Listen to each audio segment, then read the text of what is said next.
Selamat siang, Assalamualaikum warahmatullahi wabarakatuh. Nama saya Raisya Nabila Fahani dengan NIM 1322137.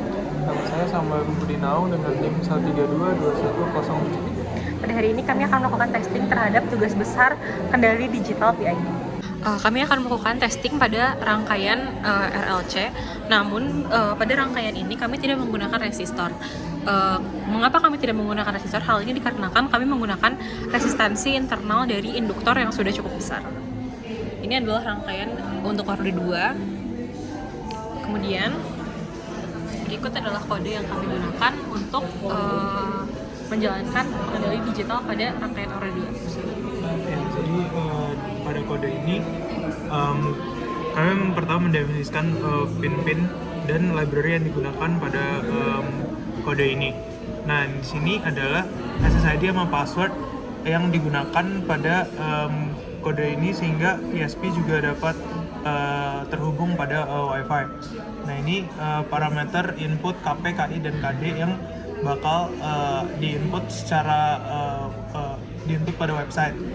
Nah, berikut adalah kode yang digunakan untuk memasukkan kode HTML untuk membuat web server pada website. Lalu yang di sini ini fungsi kalau misalnya websitenya nggak ada. Terus habis itu ini analog pin.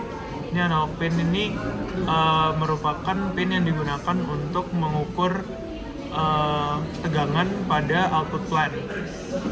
Nah, di sini ada variable yang digunakan. Kemudian ini untuk mendefinisikan PID. Nah, pada program ini kami menggunakan library PID sehingga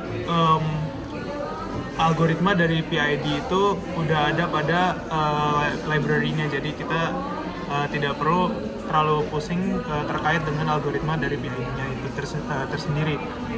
Terus kemudian ini ada fungsi untuk membaca dari tegangan dari ADC-nya. Jadi konversi dari ADC ke tegangan ke level-level tegangan.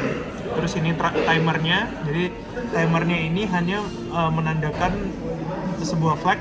Jadi ketika timernya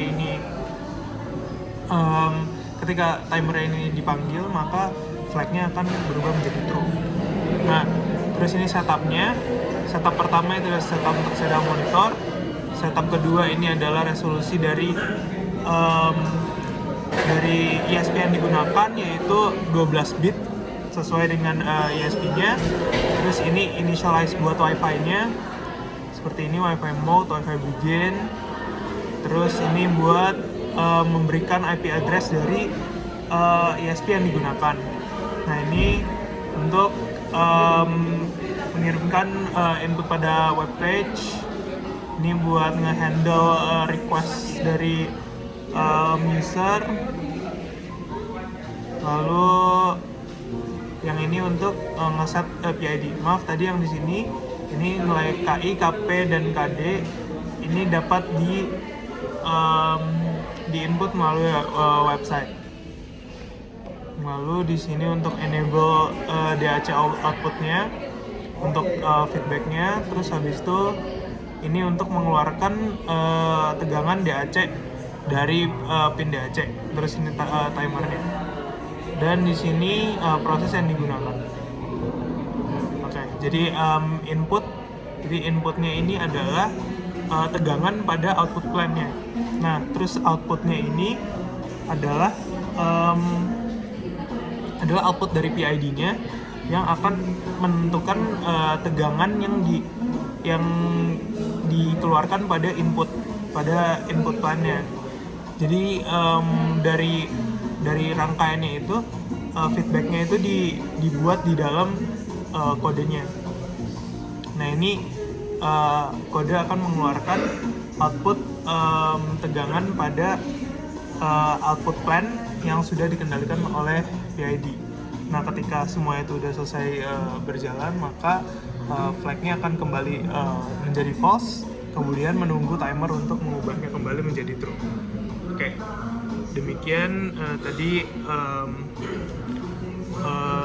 program yang dibuat. Sekarang untuk demonya. Jadi selanjutnya kami akan mengupload kode tersebut ke ESP yang ada. Nah, proses kompilasinya lumayan lama karena lumayan banyak yang perlu dikompil pada ESP-nya. Nah, ini sudah berhasil di-upload. Jadi di sini ada IP address-nya. IP address-nya bisa dimasukkan ke sini. Kemudian kita coba untuk KP91. Nah, dia akan mengupdate, kemudian dia akan menjalankan PID-nya. Nah, ini bisa diganti-ganti. Jadi misal 0 gitu.